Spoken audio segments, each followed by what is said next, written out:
Script पहले से ही लिखी जा चुकी थी और उसके बाद एक बड़ा ड्रामा होता है और फिर अनिश्चितकाल तक के लिए सदन को स्थगित किया गया और दूसरी तरफ राकेश सिंह बीजेपी को ज्वाइन कर लेते हैं। पूरे मामले को आप किस तरह से देखते हैं? देखिए, मध्य प्रदेश के राजनीतिक घटनाक्रम की बात करी जाए तो चित्रा, ये अपने आप में बहुत बड़ी बात है। 5 साल तक वो लगभग उपनेता रहे हैं।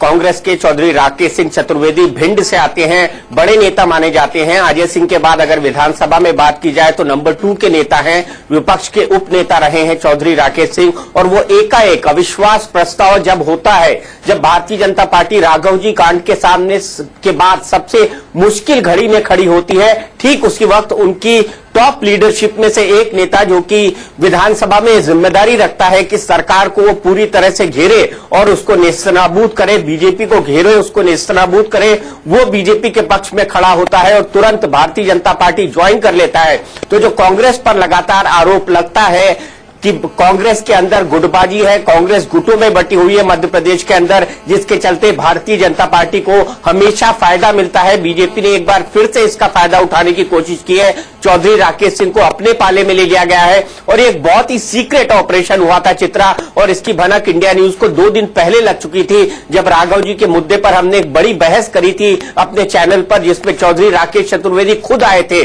और वो ठीक उस तरीके से बोल रहे थे जैसे कि वो भारतीय जनता पार्टी के प्रवक्ता हो या भारतीय जनता पार्टी की तरफ से उनको अधिकृत किया गया हो बोलने के लिए, कांग्रेस की तरफ से नहीं। तभी शक हुआ था और तभी हमने इस बात की पड़ताल शुरू की थी कि आखिर क्या होने वाला है। हमको ये तो पता था कि बीजेपी ने उनको अप्रोच किया है, लेकिन ये नहीं पता था कि वो अविश्वास प्रस्ताव तक को गिराने का काम सदन के अंदर कर सकते हैं। और जिस तरह से दिग्विजय सिंह पर निशाना साधा गया है बिना नाम लिए, उससे ये भी साबित होता है कि मध्य प्रदेश की राजनीति में 10 साल बाद जो दिग्विजय सिंह की वापसी की संभावनाओं के बारे में कहा जा रहा है, क्योंकि 10 साल तक उन्होंने चुनाव नहीं लड़ने का ऐलान किया था।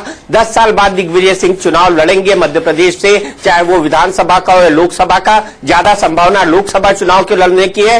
तो दिग्विजय सिंह की खिलाफत में भी वहां पर अब लोग खड़े हो रहे हैं। ये एक बड़ी बात निकलकर सामने आ रही है इस पूरे घटनाक्रम से। बिल्कुल, और कांग्रेस के लिए मुश्किलें इसी के साथ बढ़ती हुई चली जा रही हैं।